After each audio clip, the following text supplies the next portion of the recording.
Presiden Prabowo Subianto menghadiri konferensi tingkat tinggi mengenai solusi dua negara yang digelar di Markas Besar Perserikatan Bangsa-Bangsa di New York, Amerika Serikat. Presiden Prabowo Subianto menyatakan Indonesia mengecam terhadap segala bentuk kekerasan terhadap warga sipil di Gaza, Palestina, dan bencana kemanusiaan yang terjadi di sana. Prabowo kembali menyerukan kemerdekaan Palestina dan desakan untuk segera menghentikan perang. Ia menegaskan pengakuan terhadap negara Palestina adalah langkah di sisi yang benar dalam sejarah. Presiden Prabowo mengajak mereka yang ragu untuk segera mengakui Palestina. Negara-negara yang mengakui Palestina terus bertambah, mulai dari Inggris, Prancis, Australia, Kanada, hingga Portugal menyatakan mengakui negara Palestina yang berdaulat. Saat ini, total 157 dari 193 negara anggota PBB telah mengakui negara Palestina. Yang terbaru, pengakuan Palestina yang merdeka yang dikumandangkan Presiden Prancis Emmanuel Macron dalam forum PBB kemarin.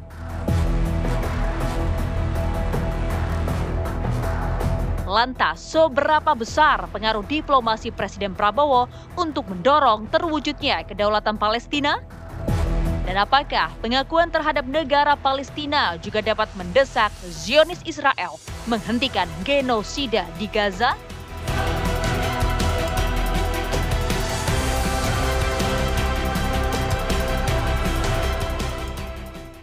Ya, itu pertanyaannya pemirsa, seberapa besar diplomasi dari Presiden Prabowo Subianto untuk mendorong kedaulatan dari Palestina di panggung dunia. Kita akan bahas bersama dengan sejumlah narasumber. Saya akan perkenalkan untuk Anda pemirsa, di sebelah kanan saya sudah hadir Pizarro, pengamat Timur Tengah. Selamat malam Pak Pizarro. Selamat malam Mbak Vena, apa kabar? Sehat Pak.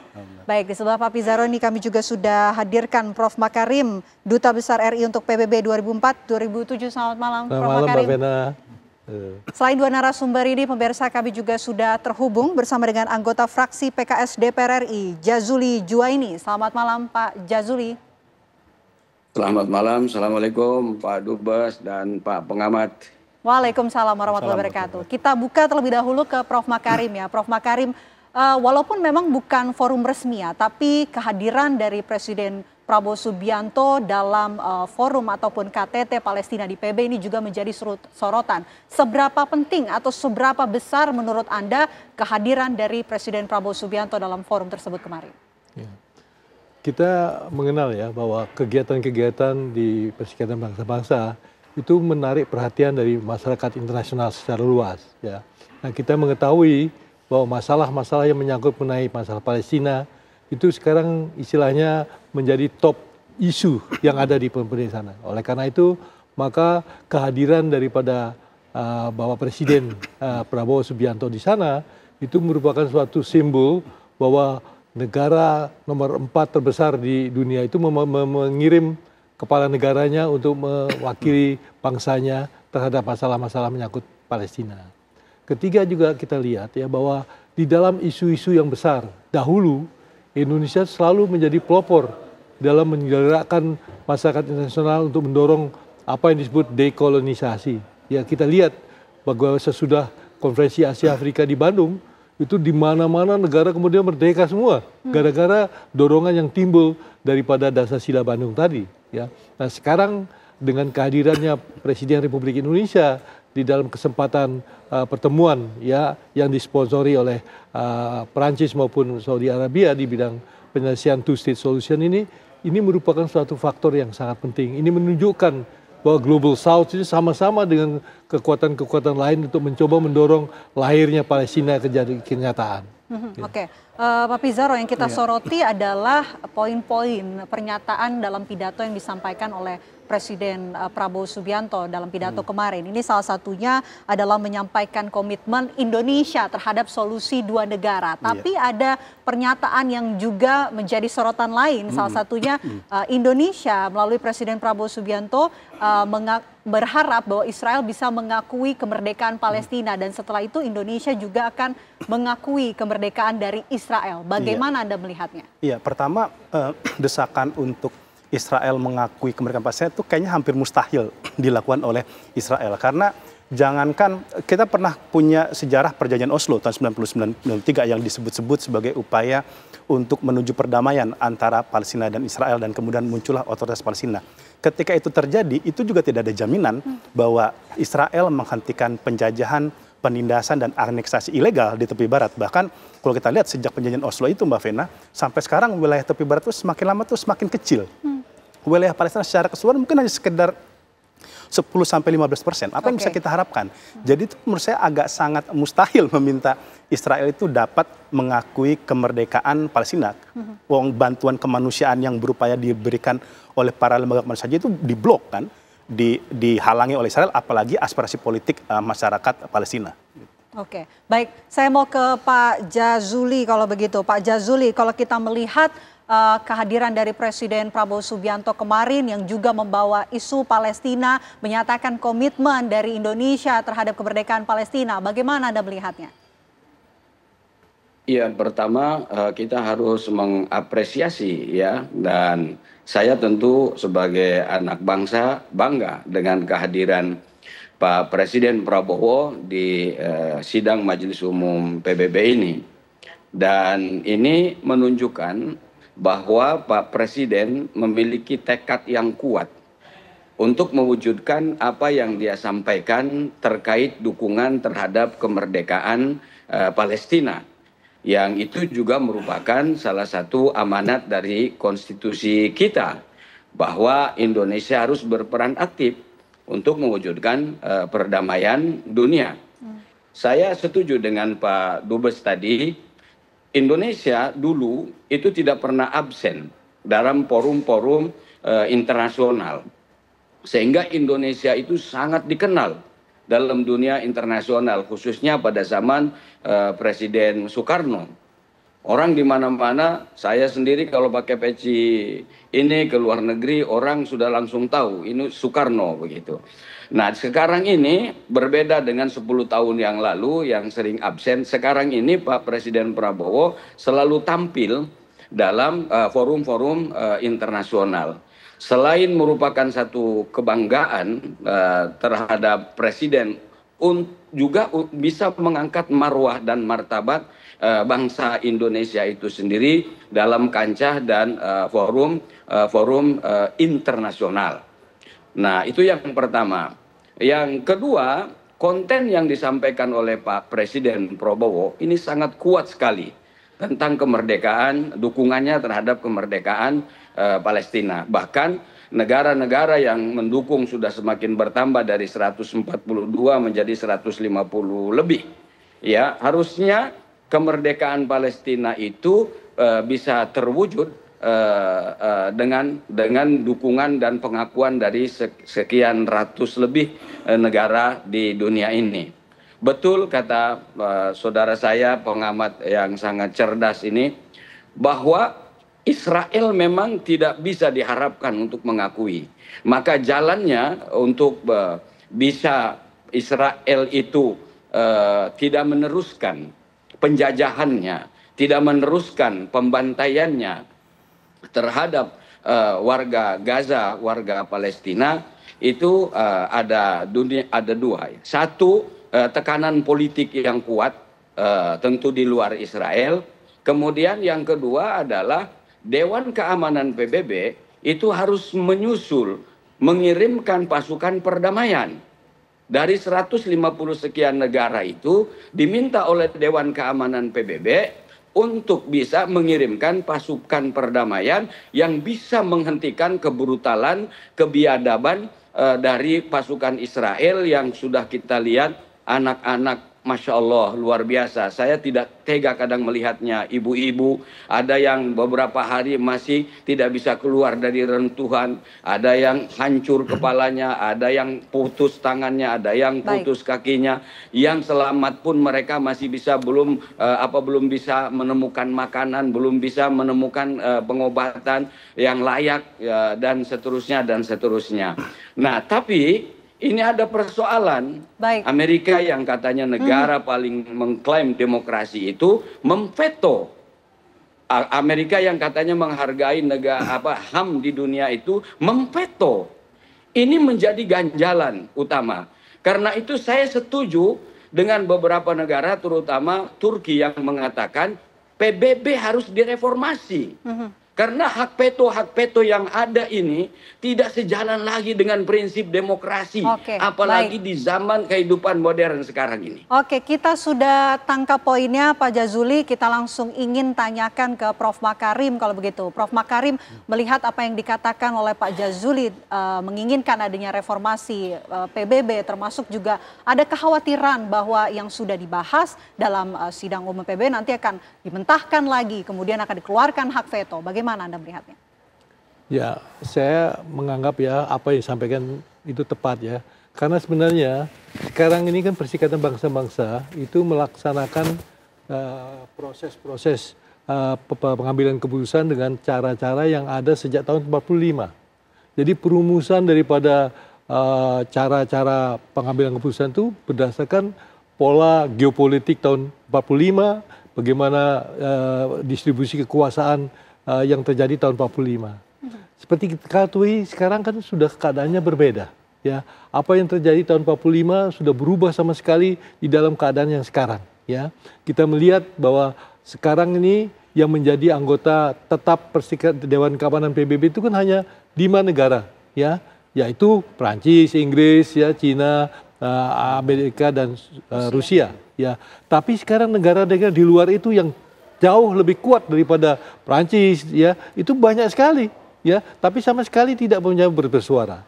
Nah, ini menggambarkan bahwa tata cara daripada Perserikatan Bangsa-Bangsa saat ini perlu disesuaikan dengan apa yang terjadi masa kini, ya, apa geopolitik masa kini, apa juga kekuatan-kekuatan negara pada kini.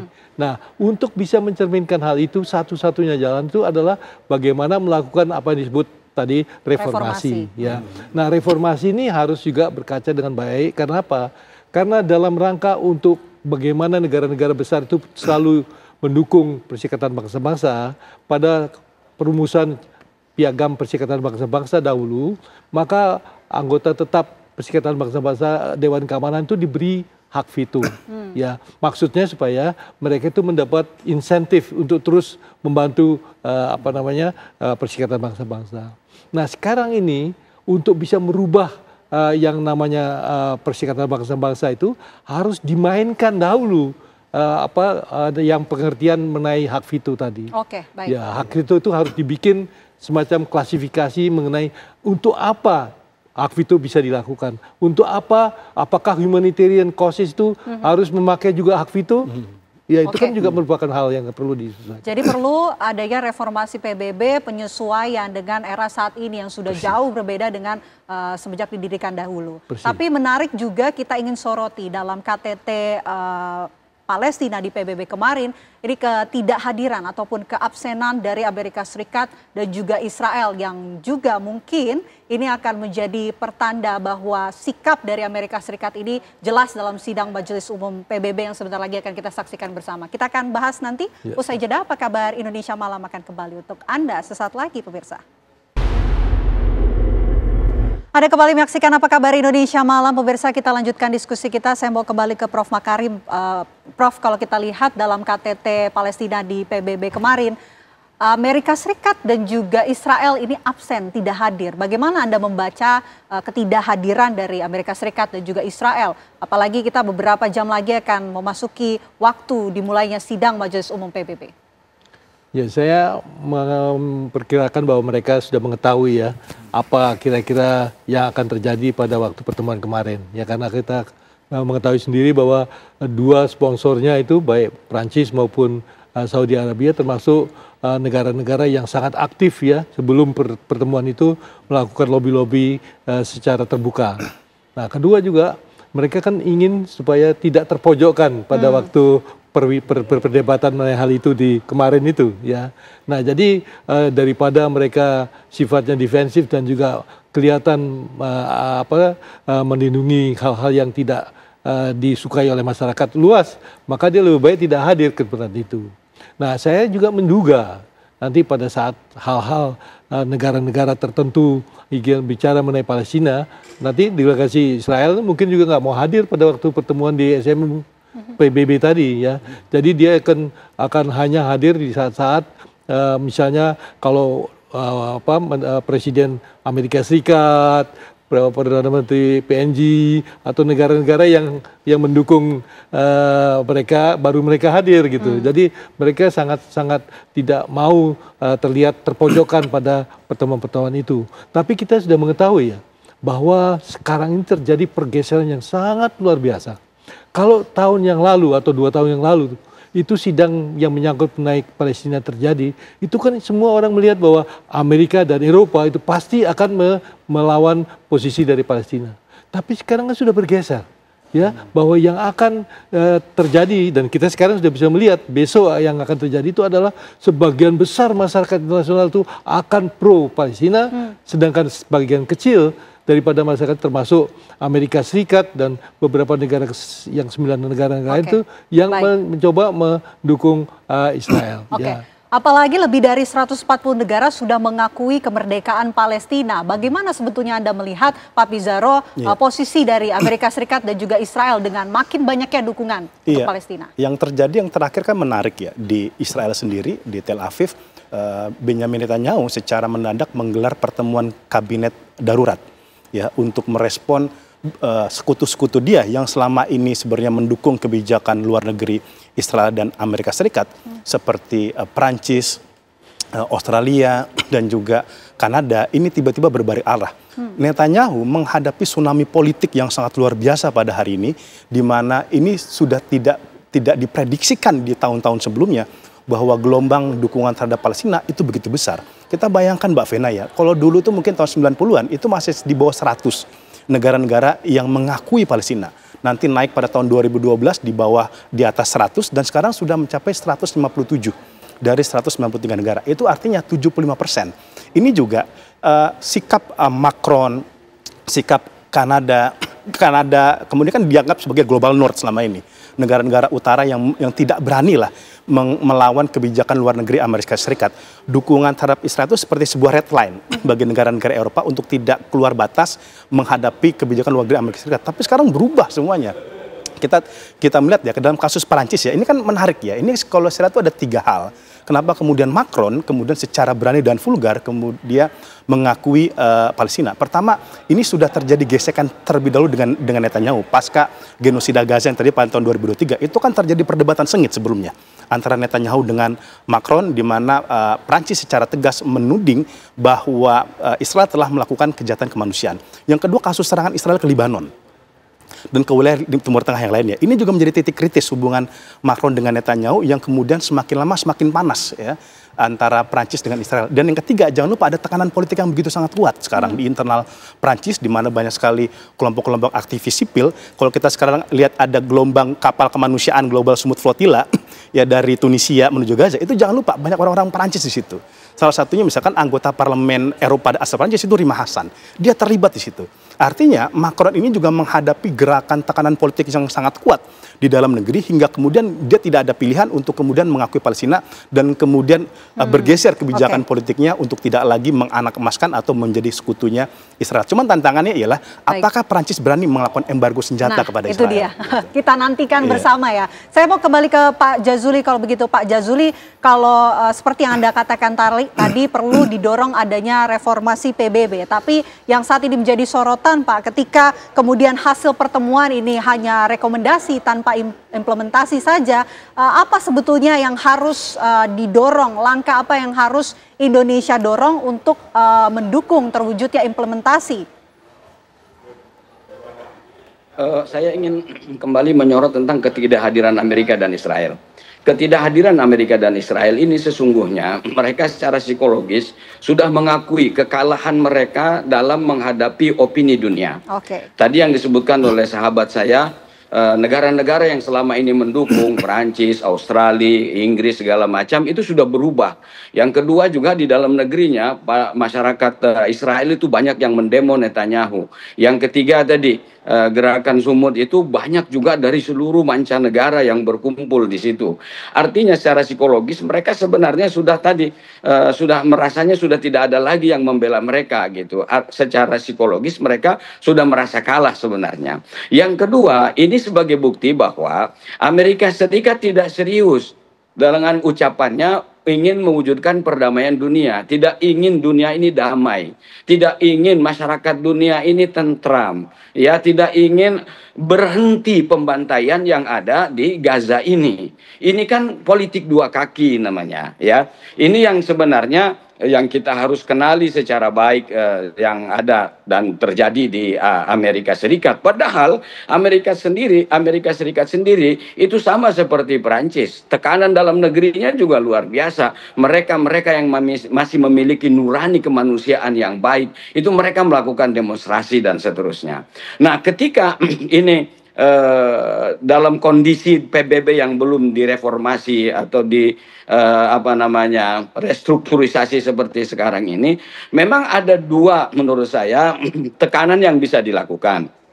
Yang pertama adalah tekanan politik.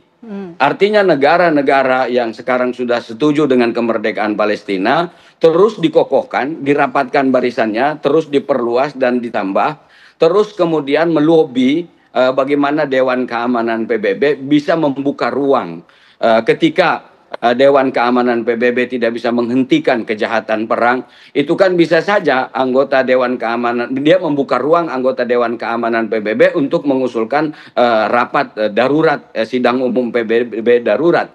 Saya setuju kalaupun umpamanya reformasi ini belum terjadi, ataupun kalau terjadi juga hak veto itu masih dijaga, ada klasifikasi. Kalau untuk kejahatan kemanusiaan, kalau darurat kemanusiaan, pembantaian, harusnya tidak boleh ada hak veto lagi ke depan itu. Ini adalah hakikat daripada reformasi atau restrukturisasi PBB itu sendiri. Yang pertama tekanan politik, ya. Terus mudah-mudahan Pak Prabowo akan terus melakukan dan menggalang kekuatan-kekuatan politik yang ada di dunia ini, dan saya kira temannya sudah cukup banyak. Yang kedua adalah menggunakan tekanan ekonomi.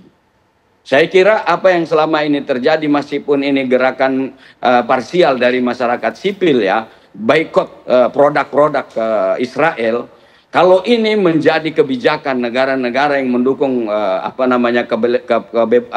kemerdekaan Palestina, ini akan berpengaruh dahsyat sebenarnya. Meskipun saya tahu tidak mungkin semua negara ini berani melakukannya. Tapi kalau ini bisa dilakukan, ini akan memiliki dampak yang sangat besar untuk menjadi tekanan bagi Israel yang haus darah ini, yang sudah tidak berperi kemanusiaan. Melihat anak-anak, udahlah, kita susah mengungkapkan dengan kata-kata yang kepedihan yang kita bisa saksikan di sini. Oke, baik. Ada tekanan politik dan juga tekanan ekonomi, itu yang menjadi langkah yang bisa dilakukan Indonesia untuk mendorong rekomendasi yang telah dibahas dalam KTT Palestina di PBB. Prof. Makarim, kalau kita lihat hasil pembahasan yang disampaikan oleh Kepala Negara dalam KTT Palestina di PBB kemarin, yang muncul pertanyaan ini adalah bagaimana kemudian hasil rekomendasi tersebut bisa disampaikan dalam sidang Majelis Umum PBB. Aturannya seperti apa? Tata cara penyampaian di waktu seperti apa, Pak? Nah, jadi seperti diketahui, ya, besok itu kan adalah General Assembly. Jadi maksudnya sidang Majelis Umum yang terbuka, ya. Biasanya masing-masing negara yang ikut pertemuan kemarin itu menyampaikan posisi yang disampaikan pada waktu pertemuan kemarin. Rata-rata itu dia kemukakan semua pada waktu itu. Nah, setelah semua sidang selesai, ya, maka pada waktu pembahasan mengenai tindak lanjut apa yang dilakukan, biasanya kemudian ada draft resolusi yang disampaikan oleh negara-negara yang hadir pada kesempatan kemarin itu. Ya, antara lain misalnya saja mendukung kemerdekaan daripada Palestina, ya, kemudian mencoba menganjurkan terjadinya gencatan senjata yang mengandung segala macam yang disusun di dalam draft resolusi. Nah, ini merupakan resolusi daripada Majelis Umum ke-80. Ya, nah, ini merupakan suatu istilahnya dokumen yang sangat historis secara politis. ya mungkin dia tidak legally binding seperti keputusan dari Majelis Dewan Keamanan PBB, tetapi dia secara politis merupakan kesatuan dokumen yang sangat penting, ya. Nah, oleh karena itu saya beranggapan bahwa kalau sampai ada resolusi yang menyangkut mengenai keputusan yang disampaikan hasil pertemuan two state solution kemarin itu sebagai keputusan daripada Majelis Umum PBB yang ke-80, ini merupakan satu tonggak bagi pergeseran sikap negara-negara dalam melahirkan negara Palestina yang baru ini. Oke, Ya. baik. Tentu kita juga akan mengajak Anda pemirsa untuk menyaksikan laporan langsung dari rekan kami Haidar Fasyal dari Markas PBB, tapi kami akan hadirkan usai jeda berikut ini. Tetaplah bersama kami di Apa Kabar Indonesia Malam.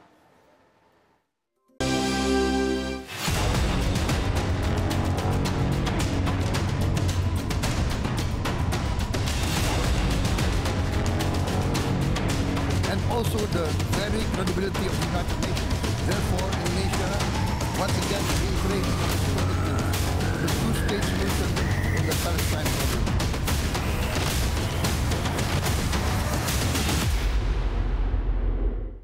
Kami ajak Anda pemirsa bergabung bersama rekan kami Haidar Fasyal dari Markas PBB menjelang pidato dari Presiden Prabowo Subianto dalam sidang Majelis Umum PBB. Selamat malam waktu Jakarta. Fasyal, bagaimana persiapan di sana?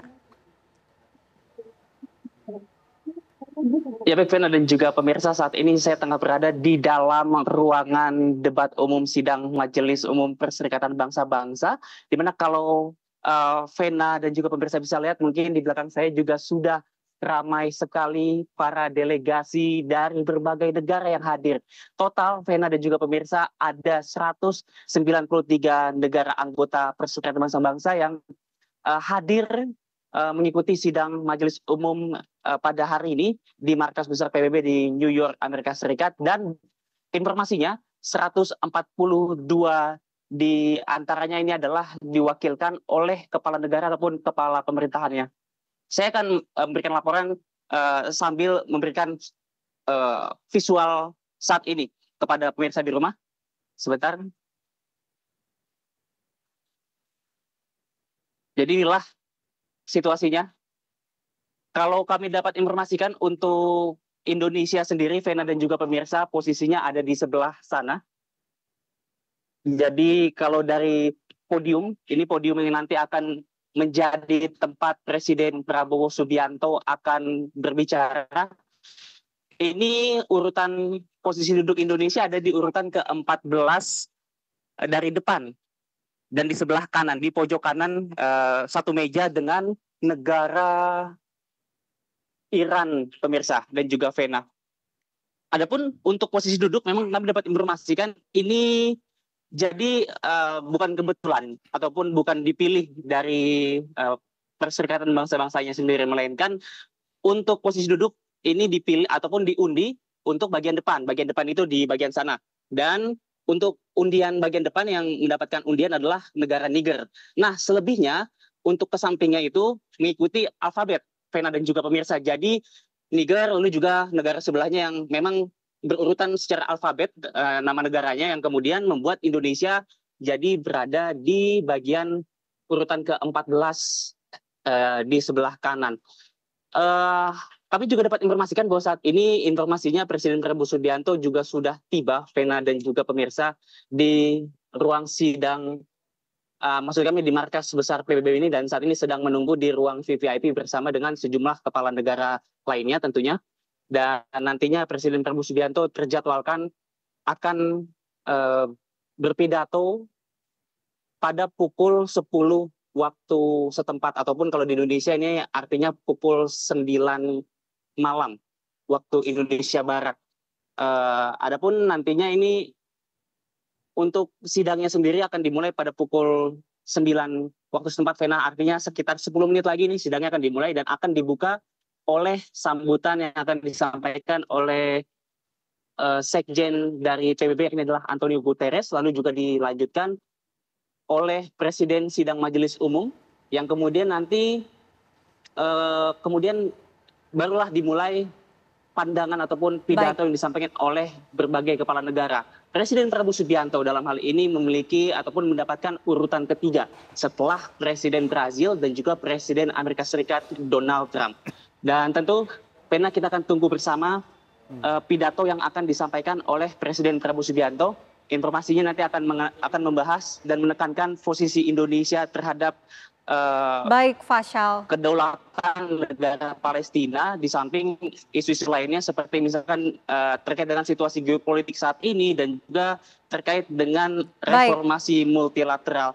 Tentu Terima kita nantikan kasih, bersama Fasyal. Pena untuk sementara kami kembalikan ke studio. Terima kasih Fasyal atas laporan Anda. Nanti kita akan update lagi laporan Anda.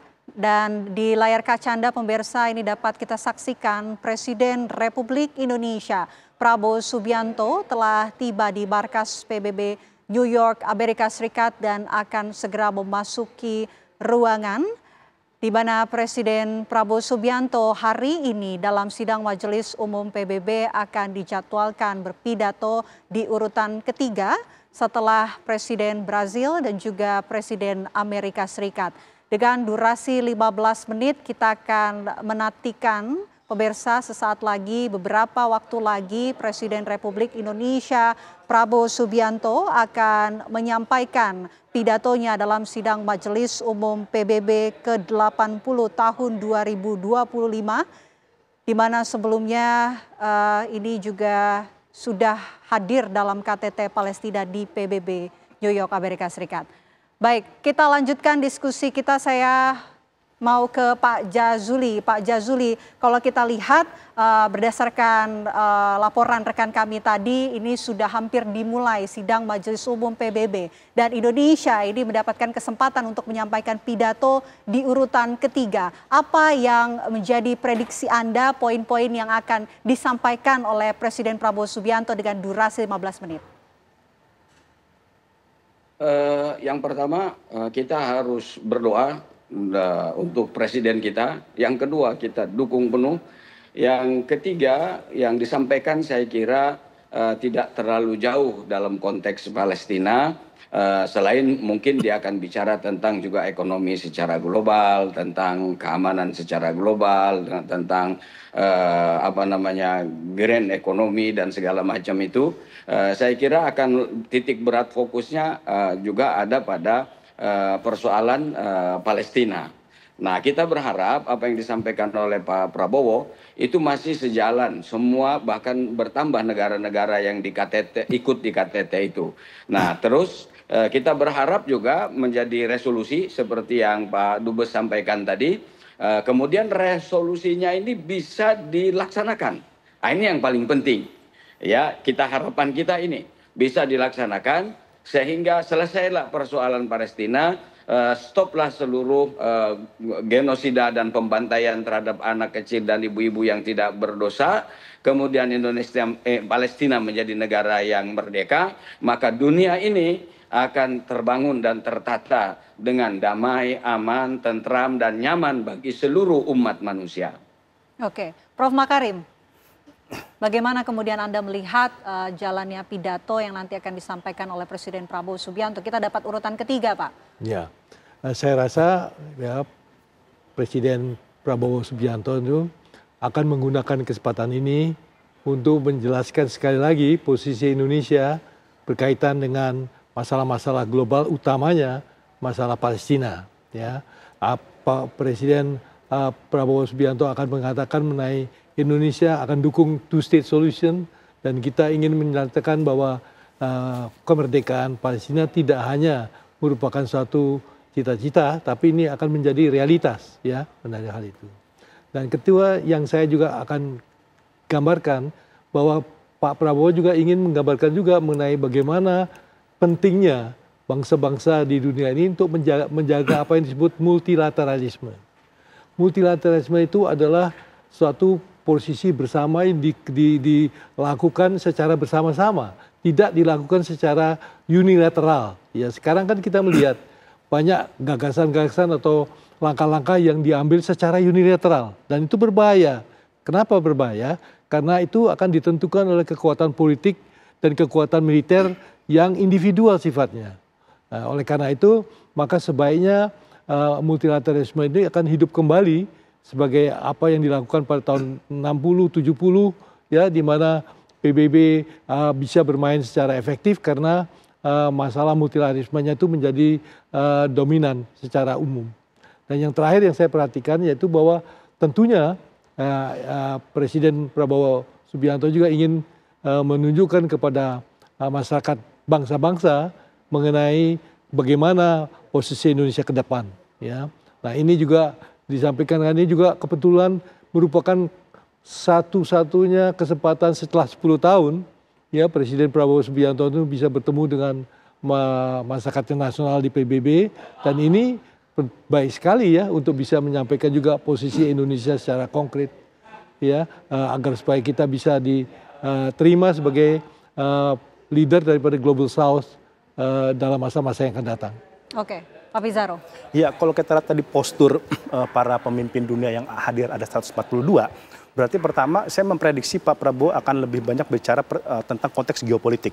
Karena kan dari 142 negara yang hadir ini banyak juga Global South. Negara-negara Global South yang sekarang juga terus berjuang soal tentang stabilitas, soal keamanan, ekonomi dan sebagainya. Pasti fokus geopolitik tidak bisa dihindari oleh Pak Prabowo untuk dibahas. Kedua, Pak Prabowo pasti akan membahas perluasan dari pernyataan yang disampaikan dalam konferensi KTT Palestina kemarin. Karena kemarin kan sangat sebentar sekali, sangat singkat, 5 menit, dan itu sebagai seorang pemimpin seperti Pak Prabowo itu waktunya sangat tidak cukup.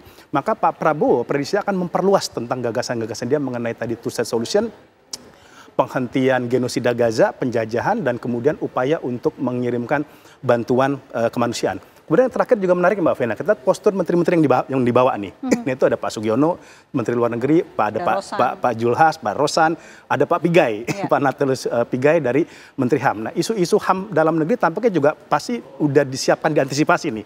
Apalagi kemarin kan kenapa membawa menterinya juga itu kenapa? Hadir dalam kasus forum Papua ini. Misalkan, kemudian kasus Agustus segala macamnya. Ini yang kira-kira disiapkan diantisipasi Pak Prabowo jikalau negara-negara yang selama ini mendukung Israel kayak Pasifik misalkan, Papua Nugini itu kemudian menyerang isu ini. Gitu ya. Jadi dari postur para pejabat yang dibawa ini juga kita bisa prediksi bahwa arah Pak Prabowo juga sangat menguatkan tentang aspek HAM. Tapi sekali lagi sama kayak tadi Pak Dubes, Pak Jazuli, ini kita angkat topi lah. Pak Prabowo hadir selama 10 tahun setelah Indonesia absen untuk sit-in ya, datang langsung ke PBB, dan ini luar biasa. Ada tadi kata Hadar, ada 140 lebih negara-negara hadir, artinya itu ada dari Amerika Latin, ada dari Afrika, ada dari dunia Arab, dari Eropa dan sebagainya. Ini harus dipakaikan momentum kepada Pak Prabowo bahwa Indonesia itu punya konstitusi yang jelas. Pembukaan kita itu kita menolak kolonialisme. Indonesia itu berdiri sebagai anak kandung anti kolonial. Ini pesan yang penting menurut saya untuk dibahas oleh Pak Prabowo. Kenapa? Kita tuh udah punya sejarah dijajah. Kita udah pernah sejarah hidup dalam under kolonialisme. Dan kemerdekaan kita itu kan direbut, bukan diberikan. Seperti banyak negara-negara lain itu kan dia given. Gitu. Dan ini menurut saya pesan yang penting disampaikan oleh Pak Prabowo. Setelah 10 tahun kan negara-negara ini tidak mendengar secara direct seorang presiden pemimpin Indonesia berbicara tentang keadilan, kemudian keamanan, ekonomi, dan sebagainya. Dan juga saya memprediksi Pak Prabowo pasti juga akan nyentil soal PBB. Ya, kasus tadi yang kita bahas mengenai ketumpulnya Dewan Keamanan PBB, kalau misalkan Erdogan berani berbicara the world is bigger than five, seharusnya Pak Prabowo bisa lebih confident untuk bicara itu. Karena kita the biggest Muslim countries, penduduk kita sangat banyak, aktivitas sipil di Indonesia itu juga sangat besar, demonstrasi nggak bisa dihitung lagi lah di Indonesia. Ini momentum bagi saya, ini sejarah bagi Indonesia untuk berani berbicara di depan mata dunia untuk stop genosida di jalur Gaza. Oke. Baik, saya mau ke Pak Jazuli. Pak Jazuli, singkat saja, setujukah dengan two-state solution, Pak Jazuli? Ya, sebenarnya kalau ditanya orang Palestina pasti nggak setuju. Tapi ini kan kita lagi mencari solusi bagaimana agar Palestina ini kan cepat merdeka. Ya kan, jadi salah satunya ya inilah bagian dari yang namanya diplomasi politik. Ya, jadi bagaimana caranya supaya bisa merdeka dulu ini negara Palestina. Jadi masalahnya sekarang itu bukan persoalan setuju atau tidak setuju. Sekarang bagaimana Palestina bisa merdeka dan apa jalan yang bisa ditempuh untuk mewujudkan kemerdekaan Palestina itu. Prof. Makarim, singkat saja. Itu salah satu jalan keluar untuk menyelesaikan sengketa Palestina yang sudah mulai terjadi 70 tahun yang lalu. Ya, jadi satu-satunya jalan adalah dua negara hidup berdampingan secara damai. ya, dan itu merupakan suatu kenyataan yang harus diterima lah. Oke. Pak Pizarro. Iya, tantangannya ialah apakah Israel itu setuju terhadap kemerdekaan Palestina. Ini menurut saya konteksnya beyond dari kita bahas tentang two-state solution sudah atau tidak. Tapi yang menjadi urgensi kita sekarang bagaimana mendesak Amerika dan Israel untuk memberikan kemerdekaan bagi bangsa Palestina. Baik. Kita nantikan bersama ya, karena dalam beberapa waktu lagi kita akan menyaksikan dimulainya sidang Majelis Umum PBB dan juga menyaksikan bagaimana Presiden Republik Indonesia Prabowo Subianto berpidato selama 15 menit dalam sidang Majelis Umum PBB. Terima kasih Pak Pizarro, terima kasih Prof. Makarim, terima kasih Pak Jazuli sudah bergabung bersama kami.